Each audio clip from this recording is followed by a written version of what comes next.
Hi every one. Mayamma എന്ന സിനിമയുടെ നായികയാണ് നമ്മുടെ ഒപ്പം ഉള്ളത് Ankita. Welcome to thank you. അപ്പൊ മായമ്മ എന്ന സിനിമ റിലീസിന് ഒരുങ്ങുകയാണ്. ഇതിന്റെ ക്യാരക്ടറിനെ പറ്റി പറയായോ? മായമ്മ എന്ന് പറയുന്നത് ടൈറ്റിൽ ക്യാരക്ടറാണ്. ഞാനാണ് മായമ്മയായിട്ട് പ്ലേ ചെയ്തേക്കുന്നത്.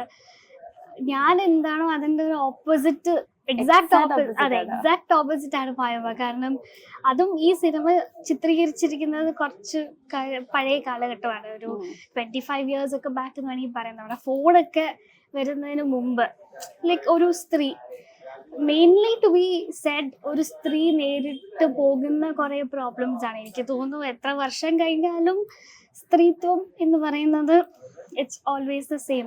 ടെക്നോളജിയും സർക്കംസ്റ്റൻസസും മാറിയതേ ഉള്ളൂ. അപ്പൊ ആ കാലത്ത് ഈ മായമ്മ അനുഭവിക്കേണ്ടി വന്ന കുറെ കാര്യങ്ങൾ, അതായത് ഒരു പുള്ളോത്തിയാണ്. അപ്പം ട്രെയിലറും പോസ്റ്ററും കണ്ട് കുറെ പേര് ചോദിച്ചു ഇതൊക്കെ പഴയ ക്ലീഷേ സബ്ജക്റ്റ് ഒക്കെയാണ്. പക്ഷെ അതുമായിട്ട് ഒട്ടും ബന്ധമില്ല. ഈ പറഞ്ഞ പോലെ സ്ത്രീത്വം. അപ്പൊ അന്ന് നടന്ന ഒരു ക്യാരക്ടർ, അതായത് ശരിക്കും ഇതൊരു ട്രൂ സ്റ്റോറിയാണ്. അപ്പം അത് നമുക്ക് സിനിമാറ്റിക് രീതിയിൽ കുറച്ച് ചേഞ്ചസ് വരുത്തി ചെയ്യുന്നതേ ഉള്ളൂ. അപ്പൊ അന്ന് ആ സ്ത്രീ എന്തൊക്കെ അനുഭവിച്ചു, അല്ലെങ്കിൽ എന്തൊക്കെ ചെയ്തു. ഒരു പാവം പുള്ളോത്തി ഒരു നമ്പൂതിരിയെ സ്നേഹിക്കുന്നു, അതിൽ പിന്നെ കുറെ പ്രോബ്ലംസ് ചുറ്റിപ്പറ്റി വരുന്നു. ആൻഡ് ടുവേർഡ്സ് ദി എൻഡ് ഒരു ബോൾഡ് മായമ്മയായിട്ട് മാറും. അപ്പം ആസ് എൻ ആക്ട്രസ് എനിക്ക് this is the best for my career.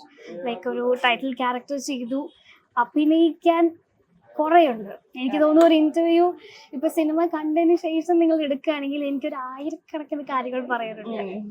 കുറെ സസ്പെൻസ്, കുറെ സംഭവങ്ങളുണ്ട്.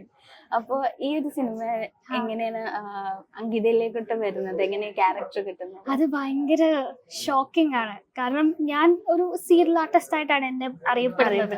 അപ്പം സീരിയൽ എന്റെ ഫാമിലിയിൽ ഒട്ടും ഈ ഒരു ഇൻഡസ്ട്രിയുമായിട്ട് റിലേറ്റ് ചെയ്ത് ആരുമില്ല. അപ്പൊ ഞാനാണ് ഫസ്റ്റ് ടൈം ഈ ഇൻഡസ്ട്രിയിൽ വരുന്നത്.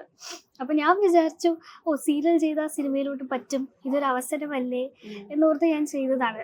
സീരിയലിനെ ഒരിക്കലും കൊച്ചാക്കി പറയുന്നതല്ല, പക്ഷെ സീരിയൽ ആർട്ടിസ്റ്റിന് സിനിമയിൽ താല്പര്യമില്ല. അപ്പം കുറെ റിജക്ഷൻസ് എനിക്ക് അതിൽ വന്നു. സിനിമയിൽ നിന്നായാലും വെബ് സീരീസിൽ നിന്നായാലും. ഓക്കെ, സീരിയൽ ആർട്ടിസ്റ്റ് ആണോ, വേണ്ട.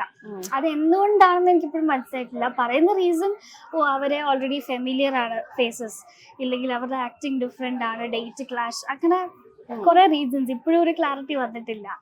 അപ്പം ആ ഒരാള്, ഇല്ലെങ്കിൽ ഞാൻ ആ സീരിയലിനെ ഇപ്പൊ ഒന്ന് ബ്രേക്ക് ചെയ്ത് നിർത്തിയിട്ടാണ് ഇപ്പൊ സിനിമ എന്ന് വന്നത്. ശരിക്കും അങ്ങനെ എന്തെന്ന് തോന്നിയിട്ടുണ്ട്? ഈ സീരിയൽ ആർട്ടിസ്റ്റ് മാറ്റി നിർത്തപ്പെടുക അങ്ങനെ തോന്നിയിട്ടുണ്ട്? മാറ്റി നിർത്തപ്പെടുന്ന എനിക്ക് സത്യം പറഞ്ഞ ഒരു ക്ലാരിറ്റി ഇതുവരെ കിട്ടിയിട്ടില്ല. ശരിക്കും ഒരു നല്ലൊരു ഡയറക്ടറിന്റെ കയ്യിൽ വന്നാൽ തീരാവുന്ന പ്രശ്നമേ ഉള്ളൂ. ഈ പറയുന്ന സീരിയൽ ആക്ടിങ് ഡിഫറൻസ് ആണെന്നോ. പക്ഷെ ഒരു കണക്കിന് നല്ലതല്ലേ. ഒരു സീരിയൽ ആർട്ടിസ്റ്റ് എന്ന് പറയുമ്പോൾ ഫാമിലി ഓഡിയൻസിനെയും കൂടെ തിയേറ്ററിൽ പുള്ളിയാൻ പറ്റുമല്ലോ. പക്ഷെ എന്തോ എനിക്കറിയില്ല, because it is like that. ഇപ്പൊ പറഞ്ഞല്ലോ ഇപ്പൊ കൊറേ ഇതുണ്ടല്ലോ, സീരിയലും സിനിമയും ഡിഫറൻസ് ആണ്. ശരിക്കും അങ്ങനെ ഡിഫറൻസ് തോന്നിയോ ഇപ്പൊ സിനിമയിലോട്ട് വന്നപ്പോ? ഡിഫറൻസ് എന്ന് പറയുന്ന ആക്ടിങ് സ്റ്റൈലിൽ ഒരു ഡിഫറൻസ് ഉണ്ട്. കാരണം നമ്മളിപ്പോ ഈ ക്യാമറ വെച്ചിരിക്കുന്ന പോലെയാണ് സീരിയൽ. ഒരു വീട്ടിനകത്താണ് സീരിയലിന്റെ ഷൂട്ടിങ്സ് വരുന്നത്. അപ്പൊ ഒരു റെസ്ട്രിക്റ്റഡ് ഫ്രെയിമിലാണ് ഷൂട്ട് ചെയ്യുന്നത്. നമുക്ക് അധികം മൂവ്മെന്റ്സ് ഒന്നും പറ്റില്ല. അതിൽ തന്നെ ആ ഒരു പൊസിഷനിൽ മാത്രം ചേഞ്ചസ് വരുത്തി കൂടുതലും ഫേസിലാണ് ചെയ്യുന്നത്, എക്സ്പ്രഷൻസ് കൂടുതലും. സിനിമ സത്യം പറഞ്ഞാൽ ഞാൻ ചെയ്തിട്ട് എനിക്കത് ഈസിയായിരുന്നു.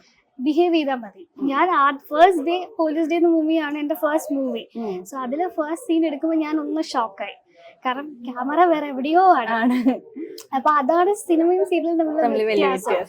സീരിയൽ എന്ന് പറയുമ്പോൾ ക്യാമറ എവിടാന്ന് നമുക്ക് അറിയാം, അതിനനുസരിച്ച് വേണം നമ്മൾ നിന്ന് സംസാരിക്കാൻ. അപ്പൊ അതാണ് ആ ഒരു ഡിഫറൻസ് എന്ന് പറയുന്നത്. അത് ഒറ്റൊരു സീനിൽ തീരാവുന്നതേ ഉള്ളൂ.